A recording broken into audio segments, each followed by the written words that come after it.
चलिए, आपका question number 1 consignment का होगा 10 मार्क्स का।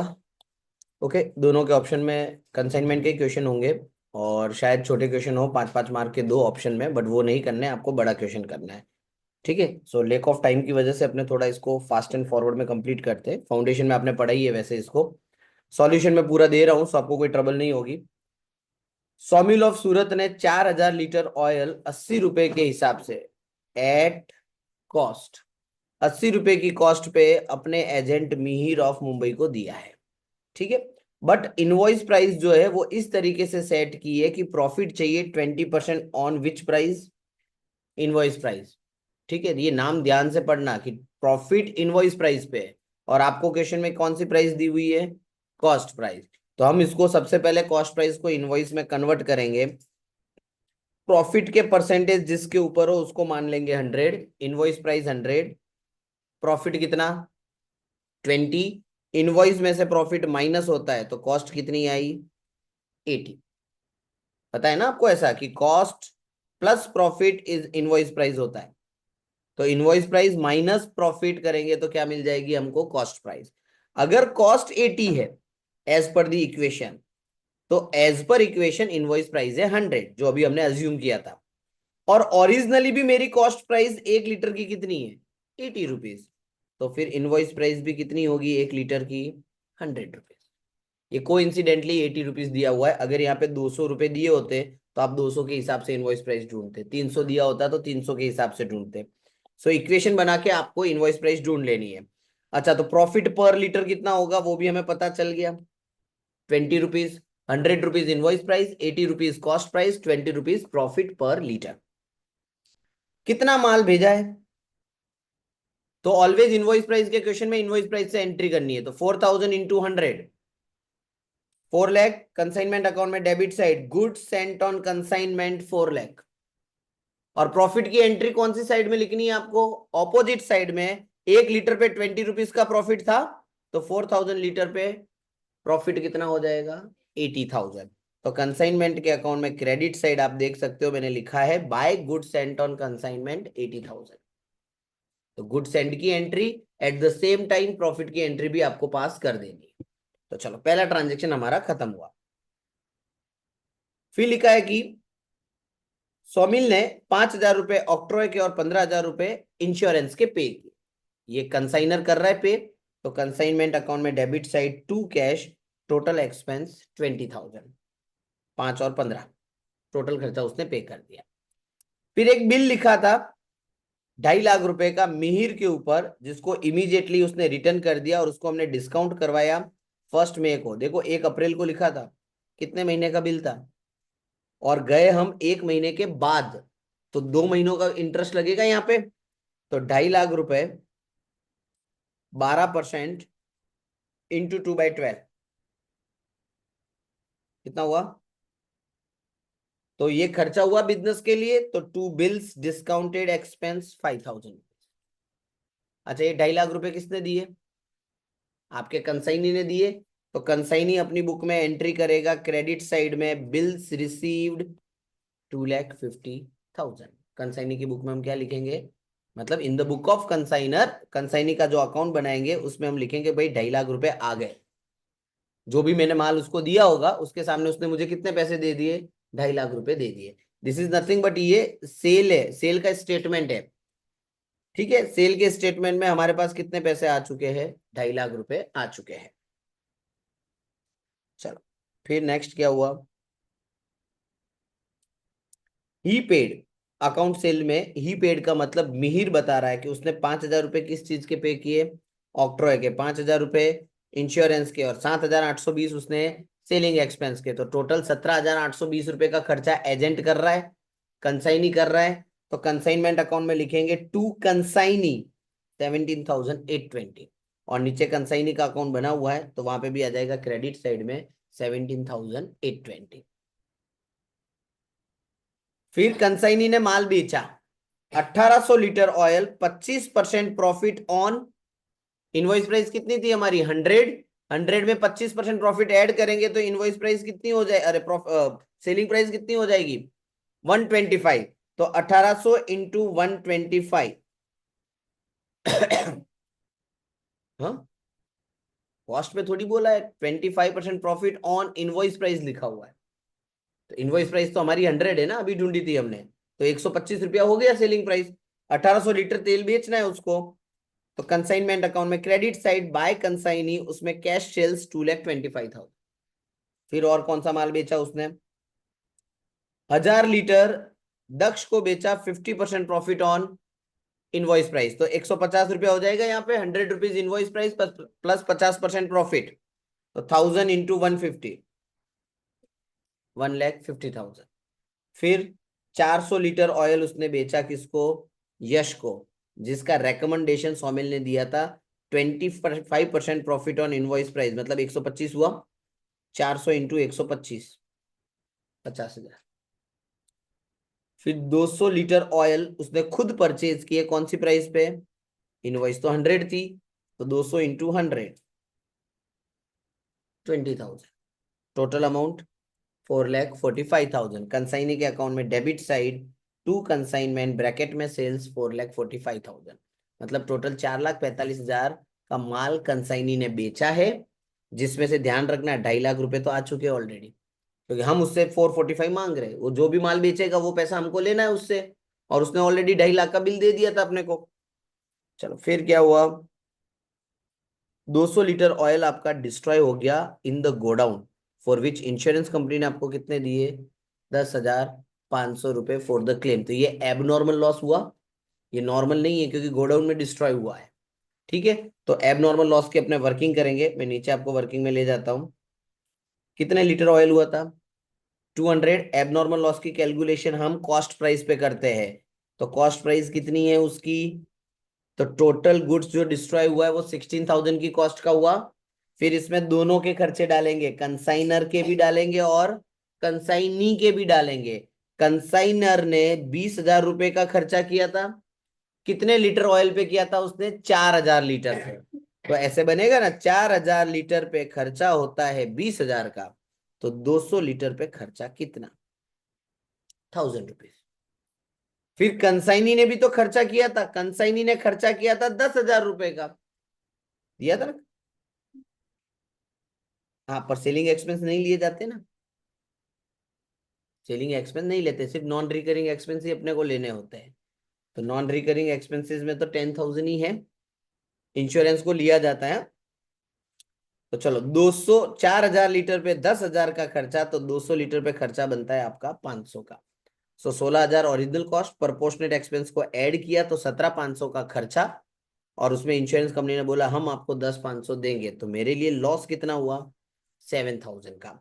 तो कंसाइनमेंट के अकाउंट में जाएंगे, क्रेडिट साइड में लॉस लिखेंगे 7,000, और जो इंश्योरेंस कंपनी ने दिया उसके आगे लिखेंगे इंश्योरेंस क्लेम 10,500। दोनों अमाउंट हमने लिख ली, लॉस भी लिखना है और इंश्योरेंस क्लेम भी आपको लिख लेना है। ठीक है, ये हो गया हमारा एबनॉर्मल लॉस कंप्लीट। फिर लिखा है कि both Daksh and Yash were declared insolvent and 75% amount is received from them. This is not bad debts, this is amount received, मतलब 25% क्या हुआ? Bad debts.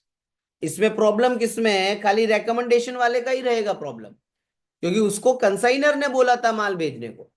तो इसका बेड डेट्स तो कंसाइनर बेयर करेगा, कंसाइनी इसका बेड डेट्स बेयर करने वाला नहीं है। कंसाइनी ने नहीं बोला था कि इसको माल दो। तो चलो, कौन था वो? यश। कितनी अमाउंट है यश की?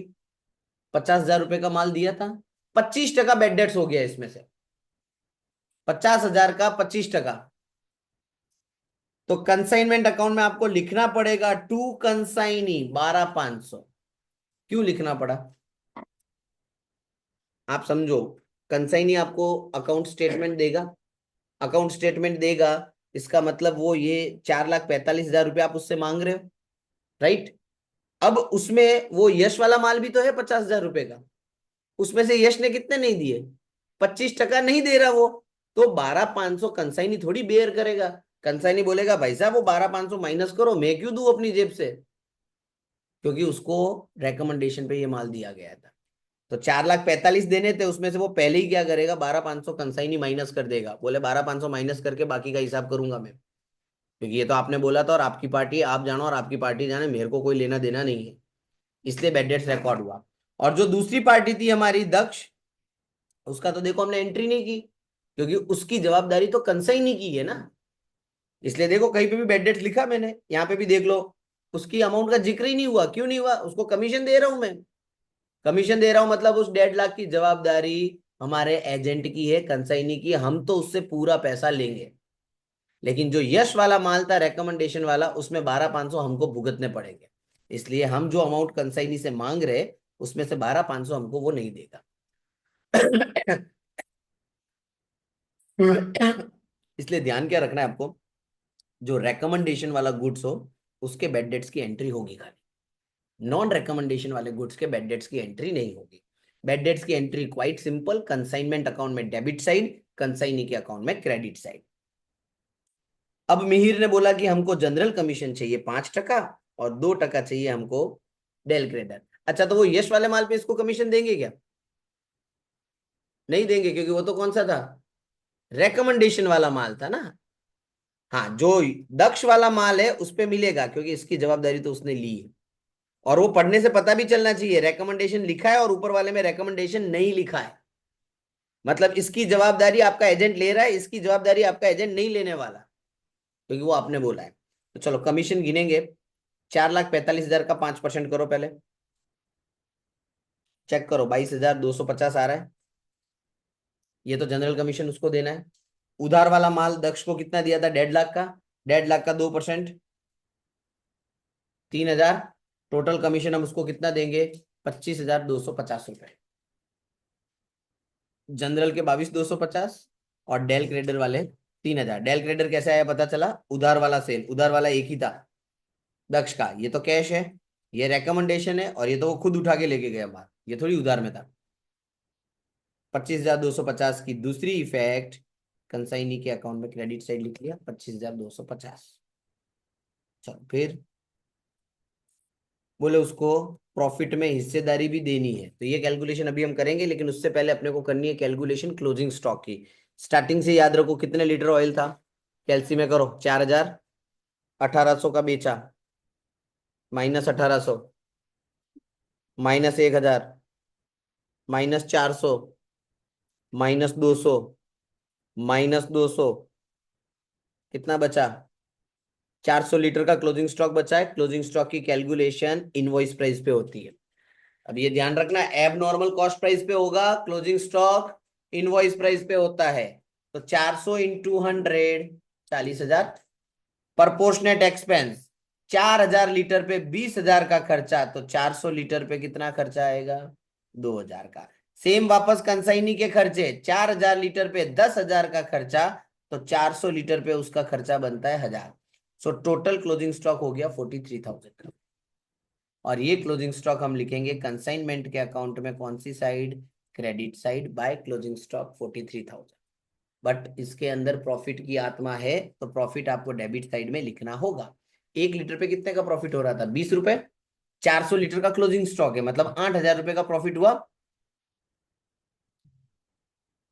कितना प्रॉफिट हुआ, 8,000 रुपीज का। वो हमने कहा लिख लिया, डेबिट साइड। क्लियर? ये आ गया हमारा पूरा का पूरा सम, खत्म हो गया।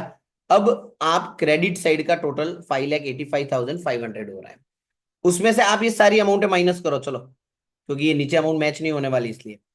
5,85,500 में से पहले 4 लाख माइनस करो, 20,000 माइनस, 5,000 माइनस, 17,820, 12,500, 25,250 एंड 8,000। बस इतना ही माइनस करना है, जितना मैंने बोला उतना ही माइनस करना। कितना आया, 96,430। आपने सब माइनस किया, कमीशन भी आपने माइनस कर दिया था। आपने क्या माइनस नहीं किया, खाली शेयर इन प्रॉफिट।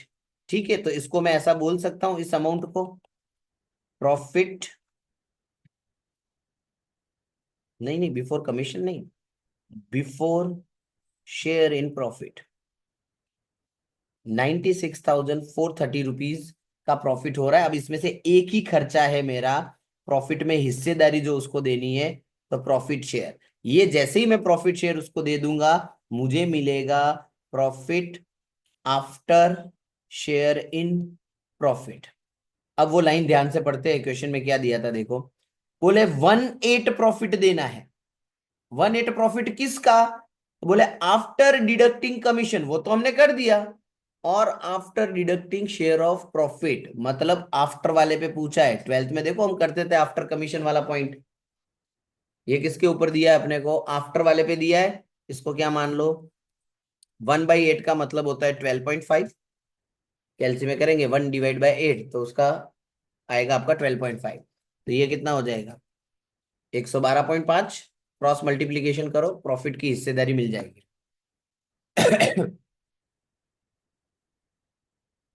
10,770 करो। 12.5 इंटू 96,430 डिवाइड बाई 112.5। क्या कर रहे हो? 7 1 कितना ही आ रहा है सबका भाई? 12.5 इंटू दिस डिवाइड बाई 112.5।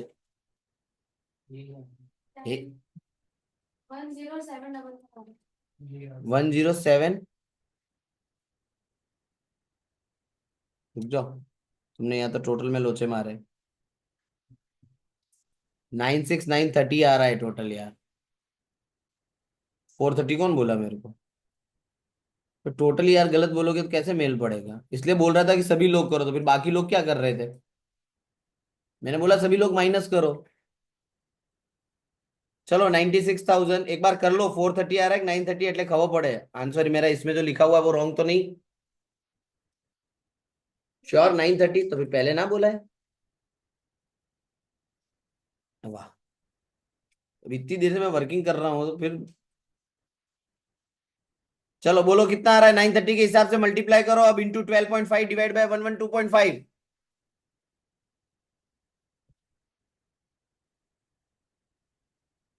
दूसरा शॉर्टकट, जब भी आपको आफ्टर दिया हो आपका जो भी प्रॉफिट हो, आपको याद हो ऐसा सीखा था हमने, 12.5 है डिवाइड बाय 112.5। 5 होता तो इंटू 5 डिवाइड बाय 105, 10 होता तो इंटू 10 डिवाइड बाय 110। ये 10,770 अब आप वापस कंसाइनमेंट में डेबिट साइड लिखोगे, क्योंकि ये पैसा आपको कंसाइनी को देना है और कंसाइनी के अकाउंट में वापस क्रेडिट साइड। अब आपका जो नेट अमाउंट बचेगा that will be considered as your consignment profit.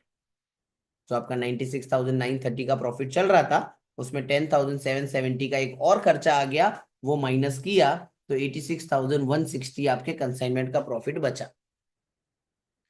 ठीक है, और फिर आप कंसाइनी का अकाउंट क्लोज करोगे तो लास्ट में सब हिसाब किताब करने के बाद कंसाइनी मुझे कितना पैसा देने वाला है? 1,28,660। मांग रहे थे 445।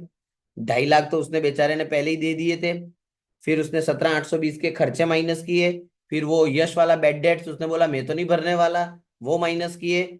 कमीशन के उसके माइनस किए, और उसने अपने प्रॉफिट की हिस्सेदारी माइनस की, और कंसाइनर को बोला कि भाई इतना बचता है, इतना हम आपको बैंक से पे कर देंगे। ऐसा एक बड़ा सा फुल फ्लेज क्वेश्चन आपके एग्जाम में 10 मार्क में आएगा। ठीक है, प्रॉपर वर्किंग के साथ यहाँ पे आंसर दिया हुआ है, सो आप अच्छे से कर सकते हो। और प्रैक्टिस के तौर पे आपको ये क्वेश्चन नंबर 2, और ये भी मैंने विथ आंसर दिया हुआ है प्रॉपरली। ठीक है, विथ वर्किंग नोट के साथ है, सो कोई प्रॉब्लम नहीं होगी आपको। घर जाके एक बार अच्छे से आप सॉल्व कर देना। क्वेश्चन नंबर 3 भी आपको दिया हुआ है उसी तरीके से, कंप्यूटर वाला। ठीक है, इसमें भी प्रॉपर आंसर्स आपको दिए हुए हैं।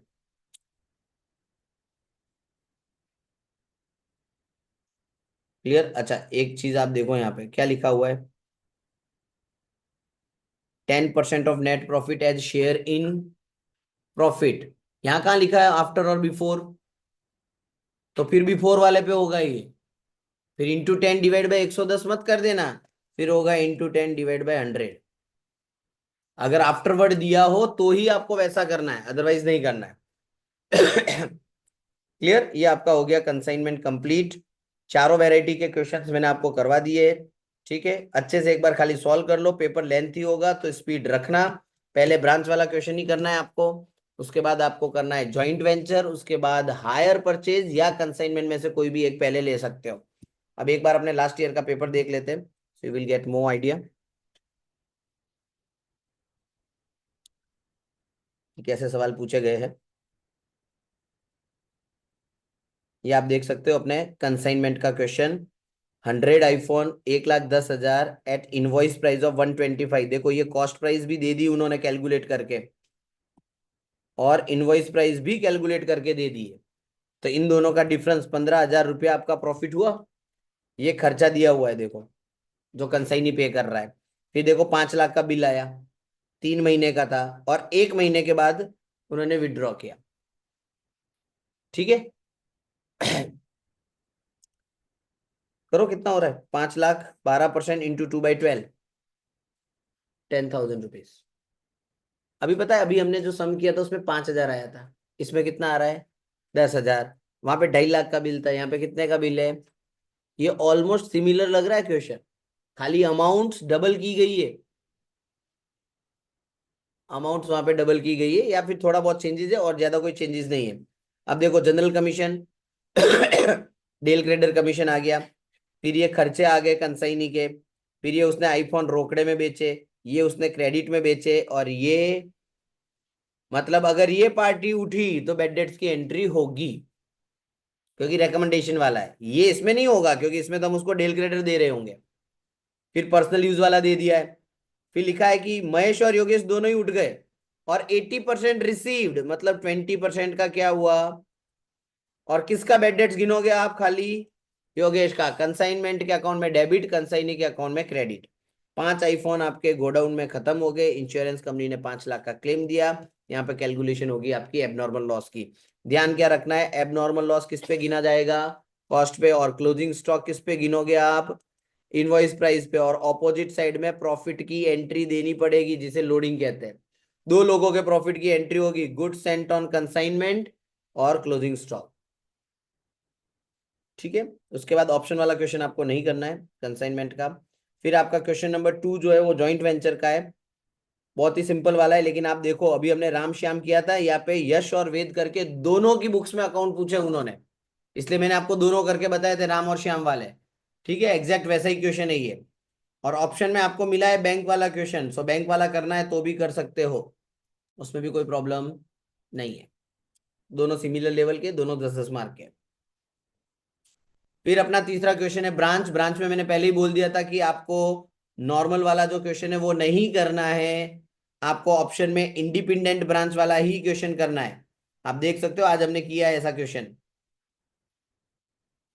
ठीक है, वही हमारे एडजस्टमेंट है, ये डेप्रिसिएशन वाला, ये गुड्स इन ट्रांजिट, ये कैश इन ट्रांजिट, और ये क्लोजिंग स्टॉक, और ये अनपेड सैलरी का। तो यहाँ पे तो आपके 10 मार्क पक्के हैं, तो पहला क्वेश्चन तो आपको यही करना है।